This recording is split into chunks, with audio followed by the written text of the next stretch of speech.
ಬರಬಾರದು ಅಂತ ಜಿಂಕೆಗೆ ಹೇಳಲಿಲ್ಲ. ಜಿಂಕೆ ಬಂದಾಗ ಓಡಿಸುವುದಿಲ್ಲ. ಇದು ಅಸಮಾನತೆ. ಅಸಮಾನತೆ ಇರುವುದು ಮಾನವ ಸಮಾಜದಲ್ಲಿ.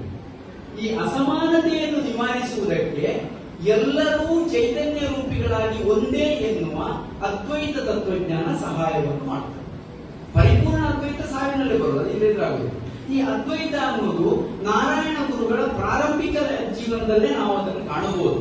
ಹೇಗೆಂತ ಹೇಳಿದ್ರೆ, ಅವರು ರಾಮನ್ ಪಿಳ್ಳೆ ಅವರಲ್ಲಿ ಶಿಷ್ಯರಾಗಿ ಇದ್ದಾಗ ಅವರು ಒಂದು ದಿವಸ ಮೂರ್ಛೆ ತಪ್ಪಿ ಬೀಳ್ತಾರೆ. ಮೂರ್ಛೆಯಿಂದ ಎದ್ದು ಬಂದಾಗ ಗುರುಗಳು ಅವರ ಹತ್ರ ಕೇಳ್ತಾರೆ, ನೀವು ಮೂರ್ಛೆ ಹೋದಾಗ ಏನ್ ಕಂಡಿತ್ತು ಅಂತೇಳಿ. ಆವಾಗ ನಾನು ಕೃಷ್ಣನನ್ನ ಕಂಡೆ ಅಂತ ಗುರುಗಳು ಹೇಳ್ತಾರೆ, ನಾರಾಯಣ ಗುರುಗಳು. ನೀನು ಕಂಡ ಕೃಷ್ಣ ಹೇಗಿದ್ದ ಅಂತ ಗುರುಗಳು ಕೇಳ್ತಾರೆ. ಹಾಗೆ ಕೇಳಿದಾಗ ಅವರು ಒಂದು ಶ್ಲೋಕವನ್ನು ಬರೀತಾರೆ. ಆ ನಂತರ ಅದು ವಿಸ್ತೃತವಾಗಿ ಬರುವಂತಹದ್ದು ವಾಸುದೇವಾಷ್ಟಕ, ನಾರಾಯಣ ಗುರುಗಳ ಪ್ರಥಮ ರಚನೆ. ಅದು ಪ್ರಾರಂಭ